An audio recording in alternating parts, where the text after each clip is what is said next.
Hello, my name is Paranormal, and today I have found a very interesting story about a person who found himself in a cryptic situation in the desert that was posted by the Gingerbeard Man. If you end up enjoying my narration, then please do like and subscribe, as that really does help the channel a lot. But either way, let's get into the story.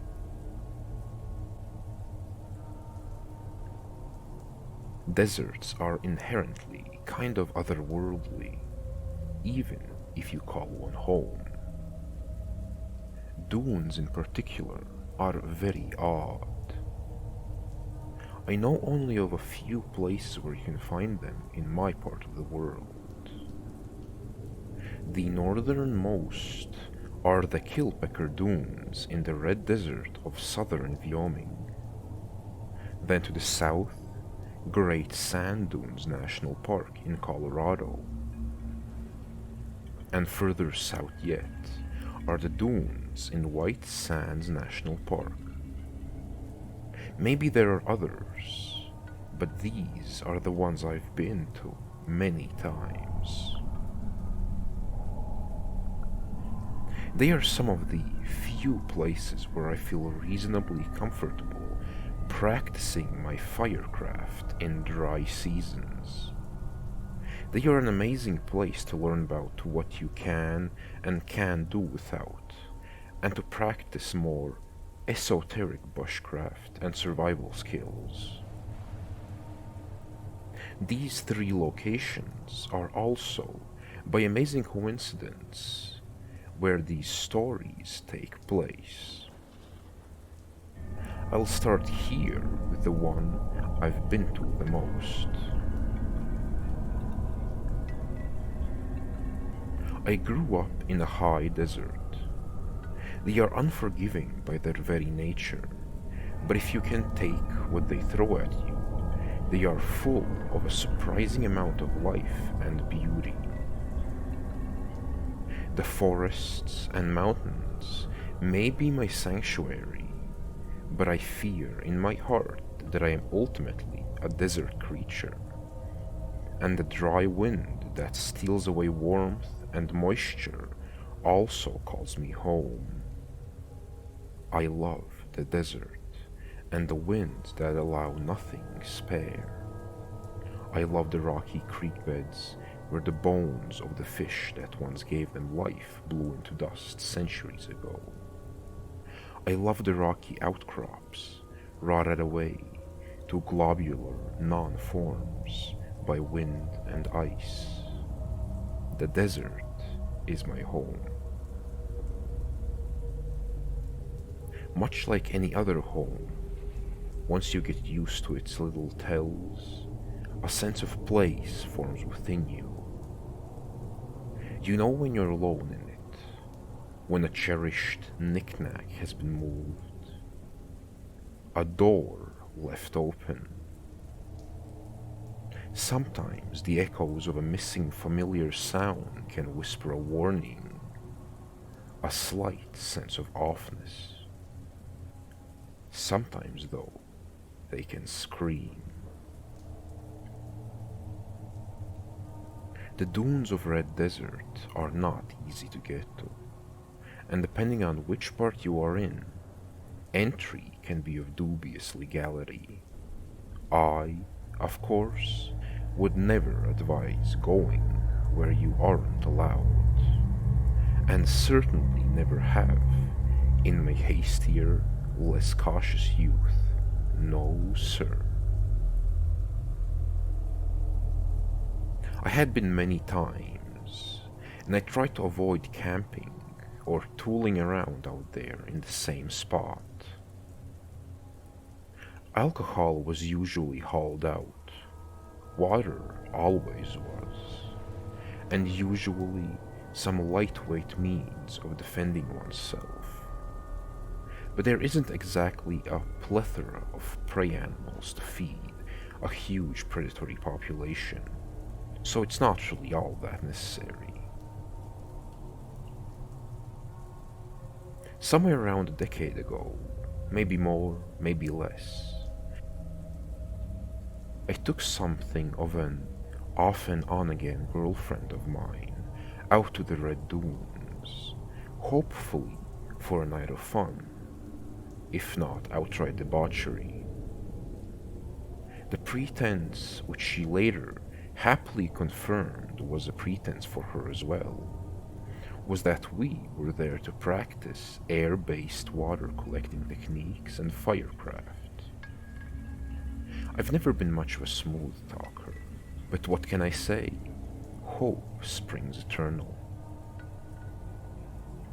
I won't use any real names, but I'll refer to her by the trait I most associate with her. So, let's call her Grace. It was a drive and a half, but eventually we got there, and in relative comfort.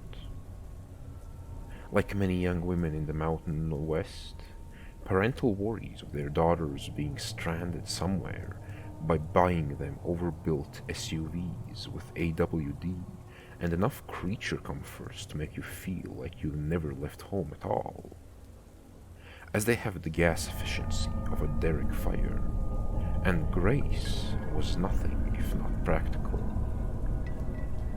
She had yanked out half the seats and turned the inside into a huge cargo space, including a secondary gas tank.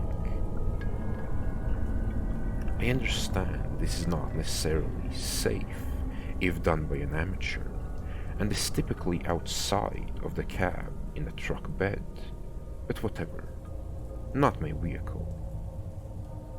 Anyway, this was good, as we burned a lot of gas to get out there, and the AWD was very handy.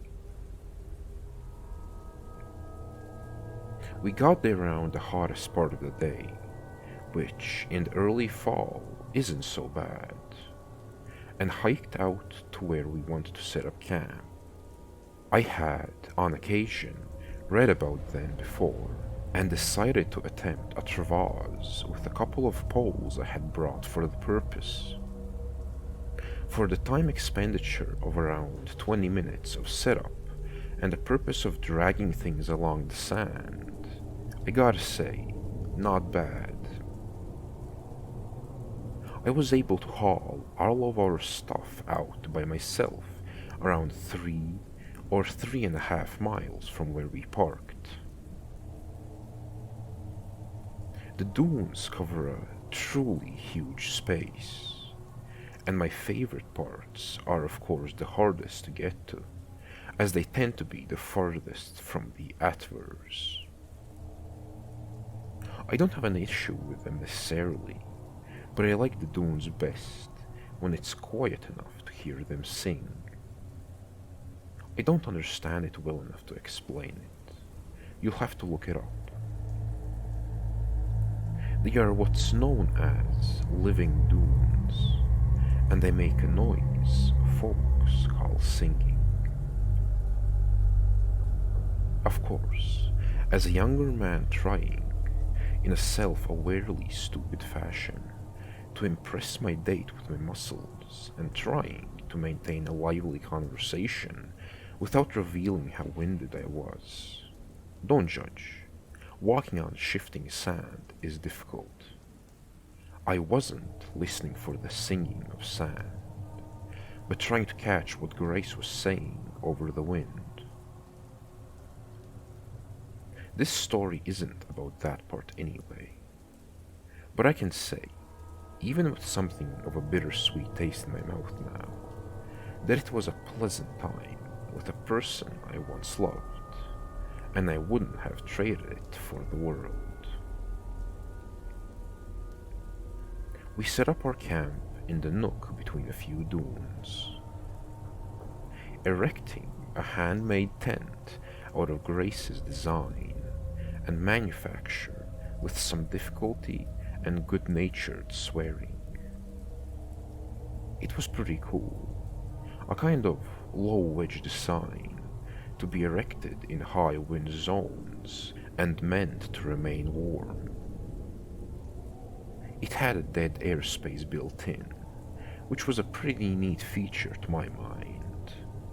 Along with it, we discovered why a Dakota fire pit doesn't work well on shifting sands, which should have been obvious if either of us thought about it for more than half a second, and thoroughly chastised by the cruel dictates of basic physics, dug a regular fire pit like folks with functioning frontal lobes.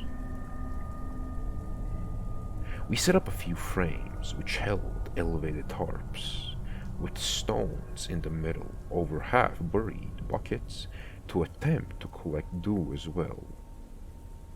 I showed her the basics, and Grace lit her first friction fire with a willow bow drill, a cottonwood baseboard, and yucca stalk spindle. This is my go-to combo in the western steppe, by the way. As the pre-dusk light show that descends every evening, known to the natives as golden hour, probably to everybody for all I know, rolled across the dunes and mountains of the Red Desert like so much maple syrup over harsh and unusually topographically variable pancakes. Grace and I were letting some stew cook over the fire while I showed her how to process yucca for fiber. We had a very pleasant evening, characterized by not enough stew and too much whiskey, and the song I wrote. Very much not for her, except in the fact that it very much was. Accompanied by one of those horrible, little broom-shaped traveling guitars. As is the way of the fortunes of all young men trying to impress women, the B string broke halfway through. If you can't make the object of your affection swoon, making them laugh their asses off isn't a bad consolation prize. We ended the night wrapped in a blanket by the fire, watching the moon rise and the stars do their gentle revolving dance around Polaris until I carried her, snoring like a bandsaw, into her sleeping bag. I settled into mine and let the sound of the wind and the singing dunes carry me to sleep. As an aside, folks who might still benefit from this advice, take time to remind yourself to remember moments like these as they happen. They are gifts, and they should be treasured as such. I rested comfortably for a while, maybe an hour or two, before the whiskey reminded me of the debt I now owed it, and I went to relieve myself. I was immediately taken aback by two things. One was the ludicrous brightness of the moon. Despite their residing in the Red Desert, the Kilpecker Dunes are in fact a kind of creamy tan color, and on nights with full moon, you might find darker conditions under a storm cloud in the middle of the day. The light seemed like it was pulsing a little, which I assumed was probably more to do with dehydration and booze than the actual light source. The second thing I noticed was the calm. It's almost always windy here. It just is. I grew up there, walking to school in steady 40-mile-per-hour winds. Calm does happen, but it's usually a relative calm, like only 8-mile-per-hour winds. This was still. Waking up to the calm is like waking up in a strange room you don't remember falling asleep in. Not inherently bad per se, but disheartening and alien in a small but persuasive way. I climbed up a nearby dune, because if I have to urinate, I may as well do so from a great height. The men listening will understand. And because I wanted a good view of the surrounding area under its unusually well illuminated conditions. The only sound was my footsteps, my breath, and the gentle hum of the dunes themselves. Not even an owl to be heard. As I got to the top, a mountain came into view. Actually, several did. This isn't an unusual experience in the Rockies, as visibility can often be hundreds of miles in clear conditions and farther from elevation. What was of note was that above the ones to the north of me, there were flashes and flickers of light.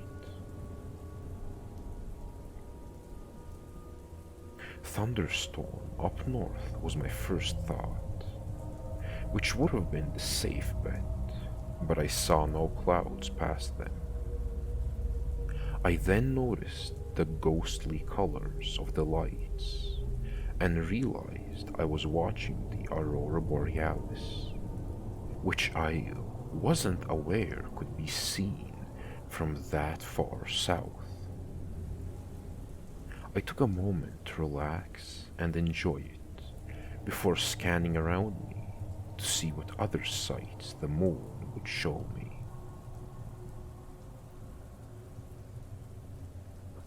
It was then that I spotted, down below me in a flat area, what appeared to be many numerous four-legged creatures. Cows, sheep, antelope, hell, even deer or elk wouldn't be that strange. I honestly couldn't tell you what they were. Only that they were probably more than 20, but less than 50. More about that in a moment. But in the middle, I swore I saw an old school covered wagon. Not the pioneer kind, but the blockier, fully roofed shepherd's hut on wheels that dotted Wyoming like freckles 120 years ago. Folks think that it was the cattle that built the West, but Wyoming first and foremost was built on sheep. However, whatever I was seeing, it was all backlit by the moon, so they were casting shadows from the side facing me. Now, I'll be honest with y'all. I don't have the absolute clearest vision. It's not bad, better with glasses, but I don't usually bring them with me to throw a leak in the middle of the night. So, when I say the movement of these critters and the wagon looked strange, almost flickery, I expect you to take it with a grain of salt. I expect you to say it had something to do with the aurora or my eyes being tired, and those would all be legit reasons. Thankfully, I have really good hearing and olfactory perception. What my mediocre vision doesn't explain is why I was looking at something and I couldn't hear it on a still night. Wagons are noisy. They creak worse than boats, even when new. Livestock are noisy, and I'd find it odd to see a group that size with no bells around their necks.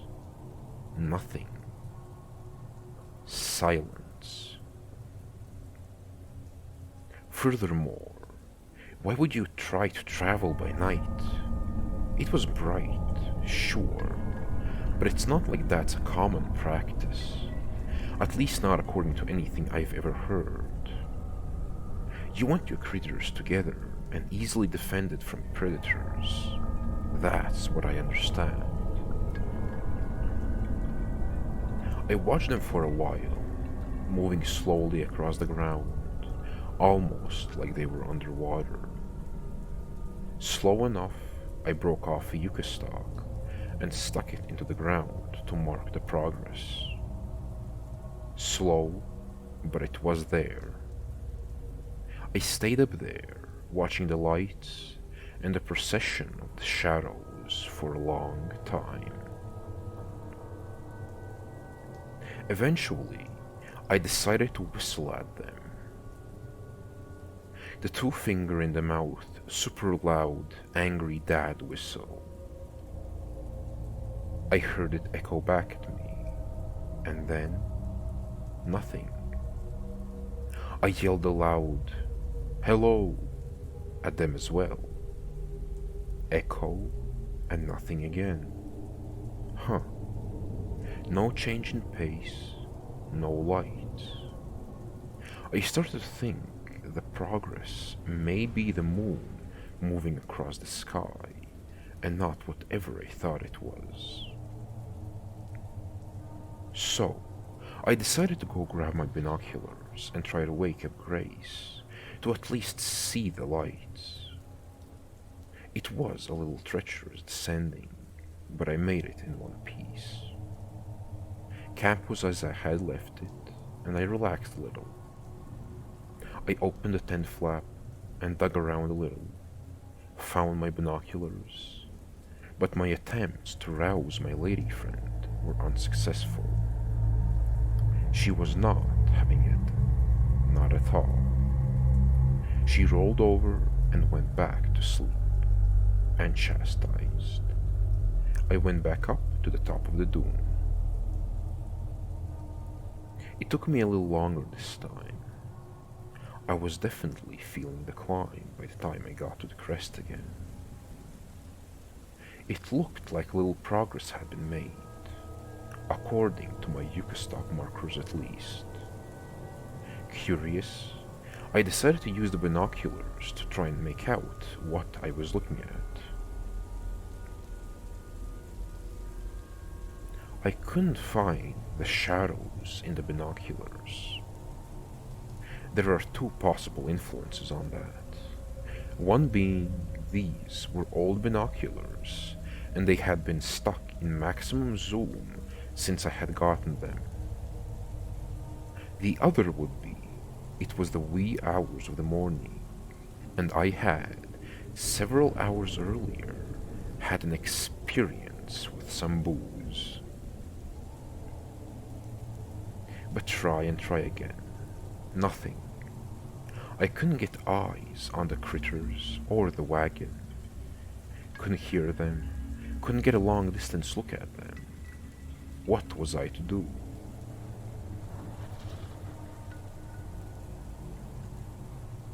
I said to hell with it and went back to bed. Whatever I was looking at wasn't hurting me. It was just a curiosity. And I had ground drowsy and cold, lying on the cold sand. I marked the direction with one of the stalk segments, slid down the dune on my ass, and crawled back into the tent.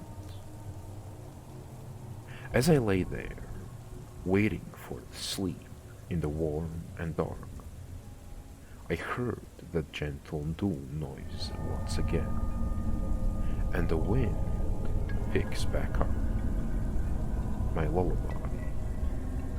Just as I was drifting off, though, I thought I heard the whistle echo across from the sands, but from very far away.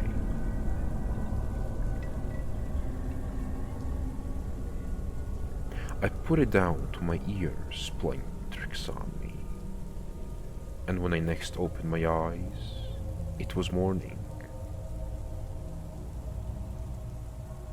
Problem was, I was sitting next to the still crackling fire, not in the tent, and Grace was leaning against me as we sat, wrapped in a blanket. I know, this was just a dream. I can hear those comments just fine. There are a few problems with that hypothesis though. One was, I put out the fire before going to bed. I'm camping in a giant ashtray with a shovel in hand. It was effortless to put out, and I remember doing so very clearly. Another was that I was wearing shoes, which I hadn't done to go relieve myself, and I hadn't done since we started the fire the night before. Since I wanted a better grip on my baseboard to show Grace how to light a fire with a stick and bow. Here's another. I could see my footsteps up the dune and the trail from my impromptu sledding session. Okay, I woke Grace up and she said that she thought we had slept in the tent. I concurred, and we sat there, blearily blinking at a fire we didn't remember building. I asked her to start the coffee and climbed back up the dune. This time with my compass and my binoculars. My yucca fragments were still there, and I got a heading, scoping out where I thought they were the night before. Still didn't see anything that would have made sense. So I headed back down once more on the Ash Cheek Express and talked to my girlfriend about what I had seen. She wasn't particularly freaked out by any of it, confidently told me I was still asleep or sleepwalking when I saw the lights and the bizarre caravan. She was a little concerned by the lost time and not remembering getting up, but I think, to her credit as a reasonable person, she thought I was winding her up. I wasn't offended. I was, however, racked by curiosity. What the hell had happened? I'm not a sleepwalker as far as I know, and I, as I am now, writing this, have lost time before out in the wilderness, but never before this incident. Was it just weird shadows? Had I been asleep? My markers were there, so I had been pretty lucid for someone sleepwalking. One simple test I thought of would confirm or deny it. I decided to throw on my boots and hike over to where I thought the trail should be, by my best guess, while I let Grace do her morning routines. A short brisk walk later, and I found nothing. No prints of any kind. This part wasn't as sandy as some others, so prints wouldn't have been everywhere, but there were none. Likelihood of sleep and booze-fueled hallucinations increasing. I did a fairly thorough search of a few hundred yards in several directions, leaving my water bottle as a guide for where I thought it should be. No prints. I didn't give up. I trust my senses most of the time, and I'm stubborn. Also, I wasn't seeing anything that, given the angle of the moon, should have cast a shadow like that. Scrub, low brush, no trees, no boulders. I kept looking, First along the route I thought they would have come from. No prints again. Something did catch my eye though. In the less sandy patch, I saw a long stretch of depressed clay, a rut, I realized, and some mild depressions in the rock here and there. A rut from a wheel made of something harder than modern tires, with a less gentle suspension. Now that I was looking for it, I saw more here and there. Headed to bisect the dunes from one grassland to the other. Just an old trail from long ago. I don't know what any of that was. I wasn't of sober or clear enough mind, although I was far from blackout drunk or sleep deprived. Grace got angry at me after a certain point of talking about it, so I stopped bringing it up. We finished our outing. Our water collectors were successful in that they collected dew, and unsuccessful in that it was about a cup and a half from the three of them together. We made a bolo out of some rocks and yucca cordage, pre-made. It's a process, and what we had made while we were there was a minimal and strictly as a tutorial. We practiced a few bushcraft skills, ruined some perfectly good flint in the attempt to make a pair of blades. We shared many good meals together. Still, overall, a very pleasant trip. After another couple of uneventful nights, we headed home. I hadn't discussed it with anyone since, really, I have no good explanation. I have, however, been out there again, and while I've never seen anything like that again, twice, in my recollection, I whistled at the top of the dunes before going to bed, and later that night, I was sure I heard one back. Probably just another camper. Probably.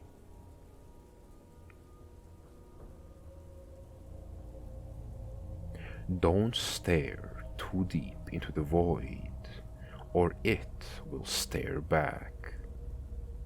A very interesting and also eerily true quote. Throughout my life, I have come to realize that the more you involve yourself with any subject at all, the more you will encounter it in your day-to-day life. That, of course, also includes the paranormal. But either way, I do hope you enjoyed my narration, and even if you didn't, I do wish you a good rest of your day.